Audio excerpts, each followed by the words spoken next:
تمہارے کپڑوں میں جوئیں پڑ گئی ہیں تو جوؤں کو اس کو ڈیلاؤس کرنے کے لیے ضروری ہے کپڑے اتار کے آگے گیس کے اندر تاکہ وہ جوئیں ختم ہو جائیں. پھر ان کے بال اتروا لیتے ہیں، عورتوں کے بال بھی شیو کر لیے، مردوں کے بھی. ان بالوں سے قالین بنائے انہوں نے جو نازیوں نے اپنے دفتروں میں بچھائے، ہیومن ہیئر کے قالین. پھر ان کو لے جا کر ایک گیس چیمبر کے اندر کے سب مر گئے. پھر اب وہ بڑے بڑے پٹے جیسے چلتے ہیں مشینی بڑے بڑی فیکٹریز کے اندر، وہ پٹوں کے اوپر لاشیں چلتے ہیں. پھر ان کا چورا ہو رہا ہے جیسے کہ کہیں جو ہے وہ گھاس کاٹا جا رہا ہو یا کوئی اور چارہ جو ہے وہ کھانا جا رہا ہو. پھر کسی خاص قسم کے کیمیکلز کے اندر ان کو تحلیل کی کہ آخر میں کیا نکل رہا ہے. نہ کسی گوشت کا پتہ، نہ خون کا پتہ، نہ ہڈی کا پتہ، کسی شے کا پتہ نہیں. ایک بدبودار سیاہ رنگ کا مائع باہر نکل رہا ہے اور اسے وہ لے گئے اپنے کھیتوں میں اور اسے بنا لیا کھاد. یہ کام اس صدی ہولوکاسٹ، اس میں زیادہ سے زیادہ یہ کہتے ہیں کہ یہ مبالغہ ہے 60 لاکھ کا، 40 لاکھ. 40 لاکھ بھی تو کم نہیں، 40 لاکھ افراد کا اس طرح. استأذن ربک لیبعثن علیہم الی یوم القیامہ. ان کا آخری وقت تو اب آنے والا ہے، وہ زیادہ دور نہیں ہے. لیکن اس سے پہلے جیسے شمع بجھنے سے پہلے بھڑکتی ہے، لہذا وہ ایک بھڑک ہے اس کی جو یہودیوں کی ہے، اسرائیل ہے، ان کی طاقت ہے، ان کی قوت ہے، عربوں پر وہ چھائے ہوئے ہیں. اور واقعہ یہ ہے کہ مسلمان جس عذاب کے مستحق ہو چکے ہیں، اور ان میں سے عرب چونکہ ہمارے ہاں اونچے درجے کے، اس اعتبار سے امت کے اندر ان کا مقام اونچا درجے کا ہے کہ حضور عرب تھے، انہی کی زبان میں اللہ کی کتاب ہے، اور ان کی جو اللہ تعالیٰ کے دین کی طرف سے جو انہوں نے پیٹھ پھیری ہے، لہذا اس کی جو سزا انہیں مل رہی ہے وہ یہ ہے کہ ایک مغضوب علیہ قوم کے ہاتھوں ان کی تذلیل ہو، ان کے سامنے جھکنا پڑا. جن کے ساتھ کسی ایک کمرے میں کبھی بیٹھتے نہیں تھے، اب ان کے ساتھ مست و شنید جو ہے اور ان کے ساتھ بغلگیر ہونے کی نوبت جو ہے وہ آئی ہے. اور ابھی جو کچھ ہونا ہے وہ خیر دوسری بات ہے، میں اس میں نہیں جانا چاہتا. وہ آخری وقت بھی آئے گا، پھر جو ہے حضرت مسیح علیہ السلام نازل ہوں گے، اور وہی چونکہ ان کی طرف رسول تھے، رسول اللہ بنی اسرائیل. تو آخری وہ عذاب ہلاکت کہ جو باقی 6 قوموں کا تو آ چکا. حضرت نوح علیہ السلام، حضرت نوح کے سامنے بیٹا جو ہے وہ غرق ہوا کہ نہیں ہوا، حضرت ہود، حضرت صالح، ان سب کے سامنے جو ہے ان کی قومیں ہلاک ہوئی. تو اب حضرت مسیح کو اٹھا لیا گیا تھا، وہی آئیں گے اور انہی کے ہاتھوں یہ اپنے کیفر کردار کو پہنچیں گے اور ان کا ایک ایک بچہ ختم. لیکن اس سے پہلے ان کے ہاتھوں مسلمانوں پر اللہ کے عذاب کے بڑے کوڑے بنے. To add insult to injury کہ ایک یہودی قوم کے ہاتھوں، مغضوب علیہم قوم کے ہاتھوں پٹائی ہوگی، اور جو ہو رہی ہے. لیکن یہ کہ ابھی شدید تر صورت میں اس کا شروع ہونے والا ہے معاملہ. کوئی دنوں کی بات ہے کہ مسجد اقصی شہید کر دی جائے گی اور پھر ایک طوفان جو ہے یہودی چاہتے ہیں کہ اللہ کے نور کو اپنے منہ کی پھونکوں سے بجھا دیں. تاریخی اعتبار سے سب سے پہلے چلیے اس ماحول میں جب یہ آیات نازل ہوئی، اس وقت اگرچہ اسلام کی مخالفت میں 2 گروہ تھے جو سرگرم تھے. ایک مشرکین عرب جن کے سر خیل تھے مشرکین مکہ، اور دوسرے یہودی. چنانچہ یہی بات ہے جو سورہ مائدہ میں فرمائی گئی، لَتَجِدَنَّ أَشَدَّ النَّاسِ عَدَاوَةً لِلَّذِينَ آمَنُوا الْيَهُودَ وَالَّذِينَ أَشْرَكُوا. تم پاؤ گے کہ اہل ایمان سے دشمنی میں شدید ترین تمام انسانوں میں یہودی ہیں اور مشرک ہیں. مکے کے مشرک یا جزیرہ نما عرب کے مشرک اس وقت جن کے سر خیل تھے، جن کے لیے قرآن مجید میں سورہ توبہ میں ائمہ کا لفظ آیا، فقاتلوا ائمۃ الکفر. ایک طرف وہ تھے جو شدید مخالف اور دوسری طرف یہودی. لیکن ان دونوں کی مخالفت کے انداز میں فرق تھا. یہ نوٹ کرنا چاہتا ہوں میں آج اچھی طرح سمجھ لیں. پہلا فرق یہ تھا کہ مشرکین عرب سامنے سے وار کرتے تھے جمع مردی کے ساتھ. ان کے مقابلے میں ان کی مخالفت میں کمینگی نہیں تھی. وہ اپنے باطل معبودوں کے لیے بھی گردن کٹا رہے تھے. ابو جہل نے کہا تھا ذرا نیچے سے گردن کاٹنا تاکہ اونچی نظر آئے کہ سردار کی گردن ہے جب تم کسی چیز پر اس کو اوپر لٹکاؤ گے. 70 جانیں انہوں نے پیش کی ہیں بدر میں اپنے دین باطل کے لیے اور اپنے معبودان باطل کے لیے. اس کے برعکس یہودیوں کی مخالفت تھی کمینگی والی مخالفت. ان میں مقابلے کی ہمت نہیں تھی، جرأت نہیں تھی. لا یقاتلونکم جمیعا، سورہ حشر میں فرمایا یہ یہودی کبھی تم سے مسلمانوں جمع ہو کر جمعیت کی شکل میں ڈٹ کر میدان میں آ کر مقابلہ نہیں کر سکیں گے. الا فی قرى محصنۃ او من وراء جدر، بڑے مضبوط قلعہ بندیوں میں اپنے آپ کو محفوظ کر کے اور فصیلوں کے پیچھے سے، دیواروں کے پیچھے سے عورتوں کی طریقے سے پتھراؤ کریں گے، اس کے سوا کچھ نہیں کر سکتے. تو پہلا فرق یہ تھا کہ مشرکین مکہ اور مشرکین عرب بالعموم مخالفت کر رہے تھے، لیکن ان کی مخالفت جمع مردوں والی مخالفت تھی، سامنے کے دشمن کی حیثیت سے کھلم کھلا علی الاعلان. جبکہ یہودیوں کی مخالفت میں کمینگی تھی، سازشی انداز تھا، خود لڑنے کی بجائے دوسروں کو ابھار کر لاتے تھے۔ اور دوسرا بڑا فرق کیا تھا، اس پہلے فرق کو تو نمایاں کیا اسی لفظ سے کہ گویا کہ اپنے منہ کی پھونکوں سے بجھانا چاہتا ہے۔ ابو جہل بھی بجھانا چاہتا ہے اللہ کے نور کو، لیکن اپنے زور بازو کی بنیاد پر۔ اور یہ لوگ کردار کے اعتبار سے اتنے گر چکے ہیں کہ زور بازو کی بنیاد پر نہیں، منہ کی پھونکوں سے بجھانا چاہتے ہیں۔ بہترین تعبیر کی ہے اس کی مولانا ظفر علی خان نے کہ نور خدا ہے کفر کی حرکت پہ خندزن، پھونکوں سے یہ چراغ بجھایا نہ جائے گا۔ دوسرا فرق یہ تھا کہ اگرچہ مشرکین میں بھی ایسے لوگ تھے جو پہچان چکے تھے کہ محمد اللہ کے رسول ہیں، سچے ہیں، صادق ہیں، لیکن وہ استثنائی معاملات تھے، وہ غافل تھے۔ قرآن مجید میں بار بار ان کے کفر کے لیے توجیہ پیش کی گئی کہ ان کے پاس کوئی رسول آیا ہی نہیں، ان کے لیے رسالت اور نبوت بڑی ایک عجیب سی شے تھی، وہ چیزیں ان کے ذہن سے بالکل خارج ہو چکی۔ لیکن یہود کا معاملہ اس کے برعکس تھا، وہ 100% پہچانتے تھے محمد رسول اللہ صلی اللہ علیہ وسلم، بالخصوص ان کے علماء یعرفونہ کما یعرفون ابناءہم، پہچانتے ہیں اسے جیسے کہ اپنے بیٹوں کو۔ علی وجہ البصیرۃ، وہ کسی مغالطے میں نہیں تھے، پوری ڈٹائی کے ساتھ پہچانتے ہوئے۔ آپ کو تو معلوم ہے کہ حضور صلی اللہ علیہ وسلم کی جو نشانیاں ہیں ان کا تو معاملہ بہت آگے کی بات ہے۔ حضور کے ادنا رفقا کا معاملہ کیا تھا کہ حضرت عمر رضی اللہ تعالیٰ عنہ کے بارے میں پوری ان کی صفات ان کے ہاں موجود تھی، اور عیسائی علماء نے ان کے ساتھ ٹیلی کر کے ہی حضرت عمر کو سامنے کھڑے ہو کے دیکھ کر اور پھر جو ہے یروشلم کا قبضہ دیا تھا کہ ہاں یہ وہی درویش بادشاہ ہے جس کا ذکر موجود ہے ہماری کتابوں میں کہ یروشلم اس کے ہاتھوں فتح ہوئی۔ تو یہ دو فرق ذہن میں رکھیے، یریدون لیطفئوا نور اللہ بافواہہم واللہ متم نورہ۔ دوسری بات جو سوچنے کی ہے اس آیت میں کہ نور اللہ سے مراد کیا ہے؟ اللہ کا نور ایک اعتبار سے ذہن منتقل ہوتا ہے قرآن حکیم کی طرف۔ نور اصل میں قرآن مجید میں ہدایت کے لیے بھی آتا ہے، تورات کے لیے آیا فیہا ھدی و نور، انجیل کے لیے آیا فیہ ھدی و نور، روشنی ہی سے انسان راستہ دیکھ سکتا ہے۔ الہدیٰ قرآن حکیم، ہدایت کاملہ، اس کے لیے خاص طور پر لفظ آیا ہے۔ سورہ تغابن میں فرمایا فآمنوا باللہ ورسولہ والنور الذی انزلنا واللہ بما تعملون خبیر۔ ایک مفہوم تو یہ ممکن ہے قرآن مجید کے اس اصول کے تحت کہ القرآن یفسر بعضہ بعضا، ویسے یہ کہ اس کا عام مفہوم اسلام، ہدایت، جس معنی میں چاہے لے لے، لیکن میرا ذہن زیادہ جس چیز کو قبول کر رہا ہے وہ ایک ایسے شخص کی تعبیر ہے جو اگرچہ کوئی معروف عالم دین نہیں تھا، میں نہ عارف نہ مجدد نہ محدث نہ فقیہ، اقبال اپنے بارے میں صاف کہہ رہا ہے، میں نہ عارف نہ مجدد نہ محدث نہ فقیہ، لیکن واقعہ یہ ہے اور آپ کے علم میں ہوگا، میرا موقف یہ ہے اس دور میں قرآن مجید کا نور بصیرت اللہ تعالیٰ نے بڑے وافر پیمانے پر انہیں عطا کیا تھا۔ انہوں نے تعبیر کیا ہے اس نور کو نور توحید، چنانچہ یہ اتمام کا لفظ اس کے ساتھ واللہ متم نورہ، جواب شکوہ کے شعر میں کہ وقت فرصت ہے کہاں، کام ابھی باقی ہے، نور توحید کا اتمام ابھی باقی، واللہ متم نورہ ویأبی اللہ الا یتم نورہ۔ یہ بھی نوٹ کر لیجئے، عربی زبان میں شدید تاکید کرنی ہو تو اس میں فاعل کی شکل میں لایا جاتا ہے، واللہ یتم نورہ بھی ہو سکتا تھا، نہیں واللہ متم نورہ کر کے رہے، اور پھر اس کو منفی اسلوب میں بھی بیان کر دیا تھا کہ کوئی شک و شبہ نہ رہے، مثبت بھی آ گیا واللہ متم نورہ، اور منفی ویأبی اللہ الا یتم نورہ، اللہ کو ہرگز منظور نہیں ہے مگر یہ کہ وہ اپنے نور کا اتمام فرمائے۔ وقت فرصت ہے کہاں، کام ابھی باقی ہے، نور توحید کا اتمام ابھی باقی ہے۔ میں چونکہ یہاں اسی تعبیر کو اختیار کر رہا ہوں، اس کے اعتبار سے ایک سوال پیدا ہوتا ہے، کیا نور توحید کسی بھی اعتبار سے نامکمل تھا، ناقص تھا، جس کے اتمام اور تکمیل کی ضرورت تھی؟ اگر میں اس سوال کا جواب ہاں میں دوں تو آپ سب چونک جائیں گے، لیکن میری وضاحت سن لیجیے۔ جہاں تک عقیدے کا نور ہے، عقیدے کی توحید ہے، اور انفرادی سطح پر اپنے عمل کی توحید ہے، توحید کے دو حصے سمجھ لیجئے، ایک توحید ہے عقیدے کی توحید، اللہ کو ایک ماننا، ایک جاننا، اس کی صفات میں، اس کی ذات میں کسی کو اس کا ساتھی، ہمسر، برابر، ہم اللہ، کفر، ند، ضد نہ سمجھنا۔ ایک عمل کی توحید ہے کہ ایک ہی اللہ کے مطیع فرمان ہو جانا، ہما تن، ہما وقت، ہما وجود، مخلصین لہ الدین، یہ عملی توحید۔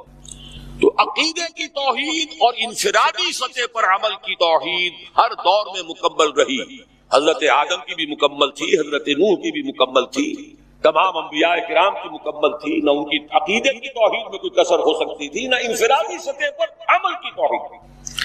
لیکن ایک توحید ہے اجتماعی سطح پر عمل کی توحید، پورے نظام زندگی کا اللہ کے حکم کے تابع ہو جائے، یہ ابھی مکمل ہونا تھا، اس کی تکمیل ہونی تھی۔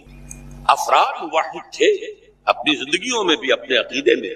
نظام جیسا آج آپ غور کیجئے، بڑے بڑے فندے خواہ موحد موجود ہیں ہمارے ہاں، فندے خواہ سمجھتے ہیں اپنے آپ کو کہ معلوم ہوتا ہے شرک ہمارے قریب بھی نہیں آ سکتا۔ اجتماعی سطح پر ہم سب مشرک ہیں، پوری قوم مشرک ہے، مشرکانہ نظام ہے۔ جب تک وَيَكُونَ الدِّينُ كُلُّهُ لِلَّهِ نہیں ہوتا، یہ نظام مشرکانہ ہے، قانون اللہ کا نہیں ہے۔ آپ کی عدالتوں میں اللہ کے حکم کی کوئی حیثیت نہیں، آپ کی منڈیوں میں اور بازاروں میں اللہ کا حکم نہیں چلتا۔ معلوم یہ ہوا کہ ایک ہے اجتماعی توحید۔ کچھ مواقع ضرور آئے ہیں تاریخ انسانی میں جبکہ اجتماعی توحید بھی ہوئی، حکومت قائم ہوئی حضرت داؤد کی اور حضرت سلیمان کی، وہ اجتماعی توحید کی۔ لیکن ایک بات نوٹ کر لیجئے گا، یہ میرا اصل میں کل کی تقریر کا موضوع ہے، یہ کام تاریخ انسانی میں صرف ایک مرتبہ ہوا ہے کہ ایک فرد واحد اپنی دعوت کا آغاز کرے اور تمام مراحل سے گزار کر اپنی اس دعوت اور تحریک کو اور توحید کامل تک معاشرے کو پہنچا دے۔ یہ اس سے پہلے کبھی نہیں ہوا۔ حضرت داؤد کو تو راہ چلتے حکومت مل گئی تھی، جنگ تو ہو رہی تھی حضرت طالوت اور جالوت کی، وہ تو ایک گڈریا اپنا گوپیا لے کر آ گیا ہے وقت پر اتفاقاً، اور اس گوپیے کی جو پتھر تھا وہ جالوت کے آنکھوں کے اس کی زرہ میں جو سوراخ تھا اس میں سے ہو کر اس کے بھیجے میں گزر گیا، مارا گیا، حکومت مل گئی۔ کیا حضرت داؤد ایک داعی کی حیثیت سے سامنے آئے تھے؟ کیا انہوں نے اپنی کوئی جماعت بنائی تھی؟ کیا ان مراحل سے گزرے تھے؟ قطعاً نہیں۔ صرف ایک مرتبہ ہوا ہے تاریخ انسانی میں، اور وہ محمد الرسول اللہ صلی اللہ علیہ وسلم۔ فرد واحد سے بات شروع کر کے یہ جو آتا ہے خطبات جمعہ میں آپ سنتے وحد اللہ، توحید باب تفصیل سے، اور اپنی توحید کو خالص کرو اور خالص کرو اور خالص کرو اور خالص کرو، شرک سے اسے ہر اعتبار سے پاک، تو پوری زندگی کا لائف لانگ ایفرٹ ہے۔ آخری امتحان توحید کا جو لیا ہے ابراہیم کے رب نے، دیکھیں اس بوڑھے کے دل میں کہیں اپنے بیٹے کی، اکلوتے بیٹے کی محبت تو ہم سے زیادہ نہیں ہو گئی؟ کیسے کیسے امتحانات سے گزر چکا وہ بوڑھا، کیسے کیسے امتحانات، لیکن آخری امتحان دعائیں مانگ مانگ کر بیٹا لیا تھا۔ فلما بلغ معه السعي، اور جب اب ذرا ہاتھ بٹانے کے قابل ہوا، کہیں اس کی محبت ہماری محبت سے زائد تو نہیں ہوگی۔ انی ارا فی المنام انی اذبحک فانظر ماذا ترى، اسی لیے جو آتا ہے قرآن مجید میں بار بار حضرت ابراہیم کے لیے آخری سند کے الفاظ آتے ہیں وما كان من المشرکین، شرک کے ہر شائبے سے پاک۔ تو یہ توحید عملی اجتماعی سطح پر ہونی باقی تھی، اس کا تعلق ہے اگلی آیت سے۔ یہ کب ہوگی؟ هو الذی ارسل رسولہ بالہدی ودین الحق لیظہرہ علی الدین کلہ ولو کرہ المشرکون۔ اللہ نے اپنے ان آخری رسول کو محمد صلی اللہ علیہ وسلم کو تو بھیجا ہی ہے الہدا، وہ دین حق اور الہدا اور دین حق دے کر تاکہ غالب کرے۔ جب تک دین غالب نہیں توحید ناقص ہے۔ عقیدے کی توحید ہو سکتا ہے کہ ہو، انفرادی سطح پر بھی ہو سکتا ہے، ایک آدمی جہاں جہاں بھی اللہ کا حکم مان سکتا ہو مان رہا ہو، لیکن آخر وہ کسی قوم کا فرد ہے، کسی ریاست کا شہری ہے، کسی خاندان کا فرد ہے، چہار طرف سے جکڑا ہوا ہے رشتوں میں اور تعلقات میں۔ اس کی زندگی کے کتنے گوشے ہیں کہ جن کو ابھی وہ مشرکانہ نظام اپنی گرفت میں لیے ہوئے۔ یہ در حقیقت اسی وقت ہوگا جبکہ اللہ کا دین غالب ہو جائے۔ هو الذی ارسل رسولہ بالہدی ودین الحق لیظہرہ علی الدین کلہ ولو کرہ المشرکون۔ مشرک تو کبھی پسند نہیں کریں گے۔ یہاں میرا شرک کو سمجھ لیجئے، یہ شرک صرف عقیدے کا نہیں، آج کا سب سے بڑا شرک کیا ہے؟ اللہ کا اللہ کو دو، ریاست کا ریاست کو دو۔ یہ سیکولر نظام ہے، یہاں پر جو ہے حاکمیت عوام چلے گی، یا مسجدوں میں اللہ کا حکم نافذ کر دو۔ یہ سب سے بڑا شرک کبھی گوارا نہیں کریں گے۔ وہ توحید ہو جائے، اللہ ہی کا حکم چلے، سب پر یکساں جاری ہو جائے، سب یکساں اللہ کے حکم کے تابع ہو جائیں۔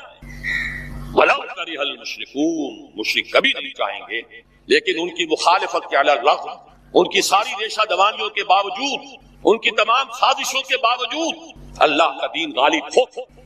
اب ذرا تاریخی اعتبار سے جائزہ لیجئے، ابھی ہم تھے اس ماحول میں جبکہ ابھی یہ آیات نازل ہو رہی تھی۔ پہلی بات تو یہ سمجھ میں آ گئی کہ محمد الرسول اللہ صلی اللہ علیہ وسلم کا مقصد بعثت ہے غلبہ دین۔ یہ نوٹ کرنے کی بات ہے کسی اور رسول کے لیے اللہ نے قرآن مجید میں یہ الفاظ استعمال نہیں کیے. شاہد سب تھے، مبشر سب تھے، نذیر سب تھے، داعی سب تھے، مبلغ سب تھے، معلم سب تھے، مربی سب تھے، مزکی سب تھے. لیکن یہ کہ هو الذی ارسل رسولہ بالہدی ودین الحق لیظہرہ علی الدین کلہ، صرف محمد کے لیے آئے الفاظ صلی اللہ علیہ وسلم اور 3 مرتبہ ہے. اب اس کے ساتھ اس کو صغرا کبرا کہتے ہیں لاجک میں پریمیسز. اس کے ساتھ جوڑیے دوسری بات جو قرآن میں 5 مرتبہ آئی، اگرچہ وہ آئی ہے ذرا مختلف الفاظ. کہیں فرمایا وما ارسلناک الا رحمۃ للعالمین، ہم نے نہیں بھیجا ہے محمد صلی اللہ علیہ وسلم آپ کو مگر تمام جہان والوں کے لیے رحمت بنا کر. آپ کی بعثت جغرافیائی، نسلی، قومی، علاقائی حدود سے ماورا اعلیٰ تک. قرآن میں بقیہ سارے رسولوں کی بات آتی ہے تو کہتے ہیں یا قوم یا قوم یا قوم. نوح نے کہا یا قوم اعبدوا اللہ، ہود نے کہا یا قوم اعبدوا اللہ، صالح نے کہا یا قوم اعبدوا اللہ ما لکم من الہ غیرہ. اور قرآن کہتا ہے یا ایھا الناس، یا ایھا الناس اعبدوا ربکم الذی خلقکم والذین من قبلکم لعلکم تتقون. لیکن صریح ترین جو لفظ آیا ہے وما ارسلناک الا کافۃ للناس بشیرا ونذیرا، ہم نے نہیں بھیجا ہے محمد صلی اللہ علیہ وسلم آپ کو مگر پوری نوع انسانی کے لیے بشیر و نذیر بنا کر. صلصال کالفخار، انسان کو پیدا کیا ایک چیز سے، مٹی تھی پہلے سے موجود اور گارا بھی سنا ہوا تھا اور اس میں پانی بھی ملا ہوا تھا. 3 تھی وہ، تراب 3 اور 3 لازب اور پھر کل صلصال کالفخار. اب یہ تمام الفاظ آئیں. خلق الجان من مارج من نار، جنوں کو پیدا کیا ہے نار، آگ کی لپٹ سے، آگ کی کا شعلہ جو ہے اس کی ہوا سے، اس سے پیدا کیا. خلق کسی شے سے کسی شے کا بنانا اور اس میں ٹائم ایلیمنٹ آئے گا. وہ جو میں نے ابھی مثال دی تھی گٹھلی ہے آم کی، وہ پورا درخت بننے میں وقت لے گی. وہ جو ہے افرأیتم ما تمنون، وہ جو منی کی بوند ٹپکا دی جاتی ہے، وہ پورا بچہ بننے میں 9 مہینے لے گی. بغیر 9 مہینے کے وہ بچہ جو ہے وجود میں نہیں آئے گا. ٹائم ایلیمنٹ ہے اس میں. خلق میں ٹائم ایلیمنٹ ہے، امر میں کوئی وقت نہیں ہے. اسی کے حوالے سے یہ بات سمجھ میں آ جائے گی ارواح کے لیے بھی کوئی وقت نہیں ہے. جس طریقے سے ملائکہ کے ایک جگہ سے دوسری جگہ جانے میں چاہے وہ کتنا فاصلہ ہو، عرش بری سے لے کر اور جو ملائکہ مقربین ہیں اور وہ اس فرش تک آ رہے ہیں، انہیں وقت نہیں لگتا. اس میں ٹائم ایلیمنٹ ہے ہی نہیں، ٹائم ختم سرے سے اس کا ہے ہی نہیں کوئی ایفیشنٹ نہیں. تو اس میں فرق سمجھیے. عالم امر خیر محض ہے، لہذا ارواح انسانیہ بھی خیر محض ہیں، اس میں شر کا کوئی پہلو نہیں. شر ہمارے اندر آیا ہے ہمارے حیوانی وجود سے، اس کے تقاضے وہ بھی فی الاصل شر نہیں ہے.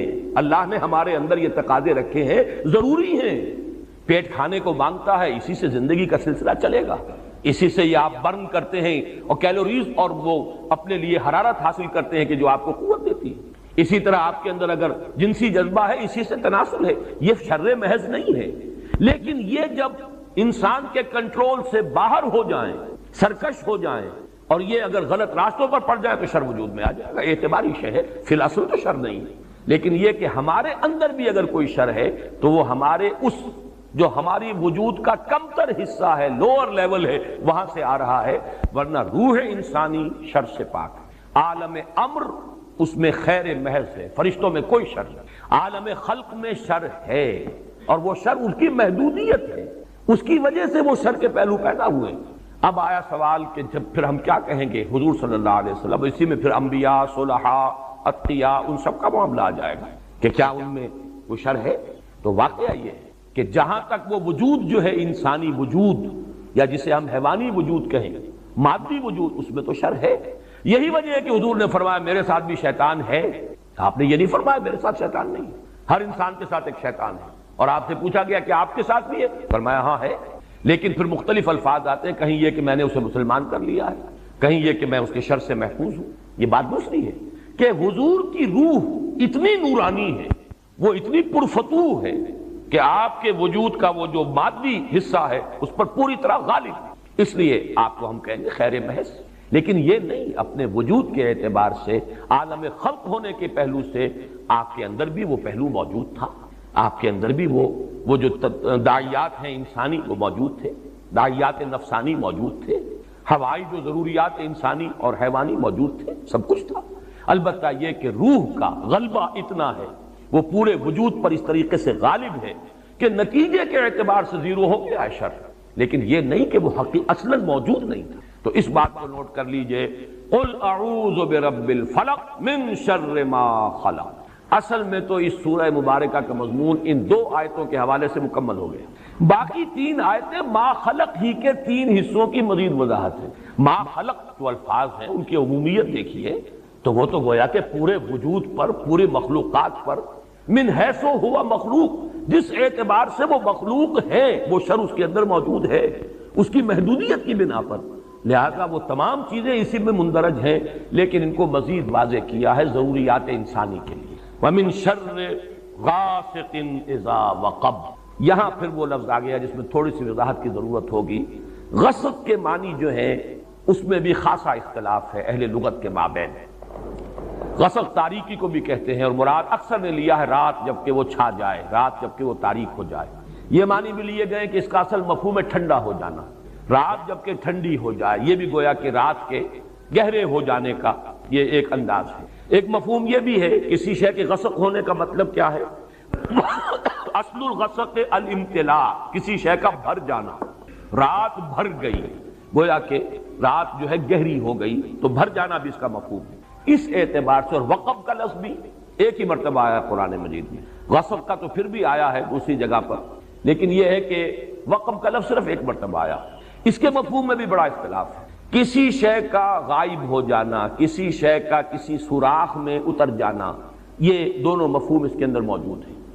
تو ان دونوں کو جب جمع کیا تو لوگوں نے سمجھا جب سورج جو ہے غروب ہو گیا، گویا کہ وہ کہیں نیچے اتر گیا، رات تاریک ہو گئی، اور چونکہ رات کے تاریک ہونے سے بہت سے شر جو ہیں ان کا دائرہ پھیل جاتا ہے، چوریاں ہوں گی، ڈکیتیاں ہوں گی، اس رات ہی کے اندر انسان کے جو شہوات کا کی جو بھی بے راہ روی ہے اس کا بھی جو زور شور ہوگا اسی رات میں ہوگا۔ یہ رات جو ہے وہ ایک اعتبار سے بہت سے شرور اور بہت سی برائیوں کے لیے گویا کہ ایک پردہ اور ایک ڈھال کا کام دینے والی شے ہے، اس لیے یہ مفہوم ہے عام طور پر جو لیا گیا رات کے شر سے جبکہ وہ چھا جائے، اور اس رات کا شر اس کے اندر جو بھی یہ جرائم ہیں یا بہائم ہیں یا موذی قسم کے جانور ہیں، سانپ نکلے گا رات کو، بچھو نکلیں گے رات کو، اور مختلف حشرات الارض نکلیں گے، اسی طریقے سے جو ارواح خبیثہ ہیں ان کا بھی بڑا جولانی کا وقت جو ہے یہ رات کا وقت ہے، تاریکی کا وقت ہے، چوریاں وغیرہ یہ بھی رات کی ہیں۔ اس اعتبار سے ان سب کے لیے ایک جامع تعبیر من شر غاسق اذا وقب۔ البتہ اس کے اصل لغت پر اگر توجہ رکھیں، اور میں بعد میں عرض کروں گا مولانا محمد قاسم نانوتوی رحمۃ اللہ علیہ نے جو ایک تمثیل ڈیولپ کی ہے اس سورہ مبارکہ میں جو 4 شر آئے ہیں ان کا آپس میں نسبت اور تعلق کو واضح کرنے کے لیے، اس میں یہ بات مزید واضح ہو جائے گی کہ اصل میں انسان کے حیات معنوی اور حیات مادی، اس کے لیے جن چیزوں کی ضرورت ہے ان کا سلسلہ منقطع ہو جانا، پانی ہے، پانی کے سوتے اگر خشک ہو جائیں تو یہ بھی پانی نیچے اتر جاتا ہے، جیسے سورہ ملک کی آخری آیت ہے اَرَأَيْتُمْ إِنْ أَصْبَحَ مَاؤُكُمْ غَوْرًا فَمَنْ يَأْتِيكُمْ بِمَاءٍ مَعِينٍ۔ ذرا کبھی تم نے غور کیا، سوچا اگر تمہارا پانی نیچے اتر جائے گہرائی میں، بہت دور چلا جائے جہاں سے تم اس کو کھینچ کے نہ لا سکو، تو پھر کہاں سے کون تمہیں پانی لا کر دے گا؟ گویا کہ سوتے خشک ہو گئے، پانی مبدأ حیات ہے۔ اسی طریقے سے سورج سے جو بھی ریڈیشن آ رہی ہے ہمیں حرارت اور روشنی دونوں اس سے مل رہی ہیں، اور دونوں چیزیں ہمارے وجود کے لیے، زندگی کے کاروبار کے لیے، فصلیں پکتی ہیں تو سورج کی حرارت سے پکتی ہیں، ہوائیں چلتی ہیں، بارشوں کا نظام ہے، یہ سارا کا سارا سورج ہی کے ساتھ وابستہ ہے، تو یہ بھی اسباب حیات سے متعلق ہے، اور یہ گویا کہ اس کا ایک بہت، اور سورج غروب ہوتا ہے، اس اعتبار سے تمام اسباب حیات، خواہ وہ حیات معنوی ہو خواہ وہ حیات مادی ہو، ان کے سلسلے کا انقطاع جس پہلو سے بھی ہو جائے گا وہ غاسق اذا وقب کے حکم میں آ جائے گا، اور اس میں نمایاں ترین چیز سورج ہی ہے۔ آپ کو معلوم ہے کہ انسان نے جب اب عہد طفولیت اس کے شعور کا تھا تو سب سے پہلے جس کو معبود مانا ہے وہ سورج ہے، اس لیے کہ اتنا تو سمجھ میں آ گیا تھا انسان کے سورج کی گرمی سے یہ سارا دھندا چل رہا ہے، سورج کی حرارت سے یہ ہوائیں چلتی ہیں، سورج کی حرارت سے یہ ہماری فصلیں پکتی ہیں، اس اعتبار سے سورج گویا کہ مبدا سمجھا انہوں نے کہ ہمارے وجود کا اور ہماری ربوبیت کا سب سے بڑا وسیلہ اور ذریعہ سورج ہے۔ اسی لیے تمام دیوتاؤں میں سورج دیوتا، چاہے وہ مصر کے دیوتاؤں کی فہرست ہو اور چاہے وہ ہندوستان کی، آپ کو معلوم ہوگا کہ سورج جو ہے اور سورج کی پرستش یہ سب سے زیادہ رہی ہے، اس کا غروب ہو جانا گویا کہ اسباب حیات کا کوئی بھی حصہ، کوئی بھی سلسلہ، حیات معنوی اور حیات مادی دونوں کا اگر اس کا سلسلہ منقطع ہو جائے تو لفظ کے عموم میں وہ سب آ جائیں گے۔ وَمِن شَرِّ غَاسِقٍ إِذَا وَقَبَ، اگرچہ اس کی نمایاں ترین صورت جو ہے وہ سورج، لہذا اس کا غروب ہو جانا، اور اس کے ہمیں معلوم ہے کہ یہ انسان کا عام تجربہ ہے کہ جرائم اور خرابیاں اور برائیاں اور یہ موذی جانور اور وحوش اور حشرات الارض یہ سب کے سب رات کے وقت نکلتے ہیں، اس لیے عام طور پر ذہن اس پر مرتکز ہوا، لیکن لفظ کا عموم میں پھر عرض کر رہا ہوں کہ تمام اسباب حیات، چاہے وہ حیات معنوی ہو اور چاہے مادی، ان میں سے کسی کے سلسلے کے منقطع ہونے پر اس لفظ کا اطلاق ہو جائے گا۔ وَمِن شَرِّ غَاسِقٍ إِذَا وَقَبَ وَمِن شَرِّ النَّفَّاثَاتِ فِي الْعُقَدِ، اور پھونک مارنے والیوں کی شر سے کہ جو گرہوں پر، عقدوں پر پھونک مارتی ہیں۔ یہ ہے وہ جادو اور ٹونے کا معاملہ، جادو ٹونا ٹوٹکا۔ اس میں نفاسات کیوں آیا؟ جادوگر تو مرد بھی ہوتے ہیں، عورتیں بھی ہوتی ہیں، اس کے بارے میں مختلف تعبیرات کی گئی ہیں، چونکہ ان کے نفوس کی یہ شرارت ہے لہذا نفس کی طرف نسبت دیتے ہوئے اسے مؤنث بنایا گیا، یا چونکہ ان کی جماعتیں ہیں، ان کے گروہ ہیں، لہذا ایک جماعت کے لیے لفظ مؤنث کہا جاتا ہے عربی زبان میں، تو شاید اس کے اعتبار سے نفاسات کہا گیا۔ ایک رائے یہ بھی ہے کہ عاصم ابن لبید کی بہنیں اور بیٹیاں خاص طور پر ماہر تھیں، اور جو جادو اس نے کیا حضور صلی اللہ علیہ وسلم پر اس میں وہ بھی شامل تھی، اس لیے شاید یہ نفاسات کا لفظ آیا ہے۔ بہرحال اس پر ہمارے تمام مفسرین کا اجماع ہے کہ اس سے مراد ہے جادو کے لیے، ٹونے کے لیے، ٹوٹکے کے لیے کچھ پھونک پھونک کر گرہوں پر پھونکے مارنا اور گرہ لگانا۔ عقد یہ جمع ہے عقدے کی، عقدہ کہتے ہیں گرہ، تو عقدہ جمع اس کی عقد، گرہوں پر پھونکے مارنے والیوں کے شر سے رب الفلق کی پناہ میں آتا ہوں۔ یہ معاملہ جو ہے میں چاہتا ہوں کہ ذرا ایک اس کی لغوی بحث سمجھ لیجئے، نفس کسے کہتے ہیں۔ اب یہاں بھی آپ دیکھیں گے نفس اور نفس قریب ہے، یہ نفس سا جب آئے گا تو وہ سین نہیں ہے، ویسے تو لفظ نفس بھی اس کے قریب ہے، نفس تنفس، سانس لینا، سانس میں بھی یہ ہوا جو ہے اندر جاتی ہے باہر آتی ہے، لیکن نفس کے معنی پھونک مارنا۔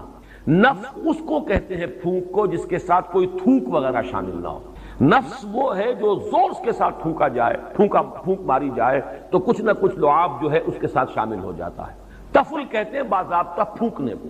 تو نفس جو ہے یہ نون فا اور سا، یہ نفس جو ہے نفخ اور تفل کے مابین کی شے ہے۔ جب زور کے ساتھ پھونک ماری جاتی ہے تو کچھ نہ کچھ لعاب جو ہے اس کے ساتھ شامل ہو جاتا ہے، یہ ہے نفس، پھونکے مارنا شدت کے ساتھ، زور کے ساتھ۔ اور اس میں بھی میں یہ سمجھتا ہوں کہ وہی کہ جو بھی انہوں نے جو کچھ پڑھا ہے ان کلمات کے اندر جو بھی خرابی ہے، اس کے ساتھ ساتھ وہ جنہوں نے ریاضتیں کی ہوئی ہیں، مشقیں کی ہوئی ہیں، ان کی اپنی انرجی کا جو ایک حصہ ہے وہ اس پھونک کے اندر شامل ہو کر وہ اس جادو کا ذریعہ اور سبب بنتا ہے۔ نفاسات فی العقد، یہ ایک صرف طبقہ ہے دور جدید میں کہ جو اس جادو کو اور حضور صلی اللہ علیہ وسلم پر بالخصوص جادو کے اثر ہونے کی نفی کرتا ہے۔ یہ وہ جدید معتزلہ یا ریشنلسٹ گروپ جو ہمارے ہاں پیدا ہوا ہے، جس کے امام اول اس بر عظیم پاک و ہند میں سر سید احمد خان تھے۔ انہوں نے جنوں کا وجود بھی علیحدہ نہیں مانا، جن بھی انسان ہی ہے، زیادہ مشتعل مزاج انسانوں کو جن کہہ دیا گیا، استعارتاً کہہ دیا گیا، آگ سے بنائے گئے۔ جیسے ہم کہہ دیتے ہیں کہ فلاں شخص غصے سے آگ بگولا ہو گیا، وہ آگ تو نہیں ہو جاتا، انسان ہی رہتا ہے، لیکن یہ کہ جو انسان مشتعل مزاج ہو، کہہ دیا گیا کہ وہ آگ سے پیدا کیے۔ بہرحال انہی کا ایک ذہن ہے جو ہمارے ہاں مختلف شاخیں جو ہیں، مثلا قادیانیوں نے جو تفسیر لکھی ہے وہ مختلف تفسیریں، اور اس میں مولوی محمد علی کی تفسیر کا تو شہرہ بھی بہت ہے، اس لیے کہ واقعہ یہ ہے محمد علی لاہوری، اس شخص نے چونکہ تفسیر رازی سے، امام رازی نے الفاظ کی لغت کی جتنی بھی شرح کی ہے، لغوی شرح، وہ سب کی سب نقل کر دی۔ اب وہ لوگ سمجھتے ہیں کہ بہت علم کا خزانہ ہے، بہت بڑی کوئی شے ہے یہ، تو اس کا بڑا اثر ہوا ہے اور اس سے کافی لوگوں نے اثر قبول کیا۔ پھر علامہ مشرقی، ان کا فکر وہی جدید سائنٹیفک ریشنلزم، اسی طریقے سے پرویز صاحب، ان کا فکر، اور کچھ درجے میں جیسا کہ میں بار بار ذکر کرتا رہا ہوں مولانا اصلاحی صاحب بھی اس فکر سے متاثر ہیں۔ مختلف جگہوں پر حدیثوں کا معاملہ جہاں ان کا آتا ہے اس میں یہ اگر تجزیہ کریں گے تو معلوم ہوگا کہ وہی اصل بات ہے. چنانچہ اس میں انہوں نے کافی یعنی مذمت کی ہے ان لوگوں کی کہ جو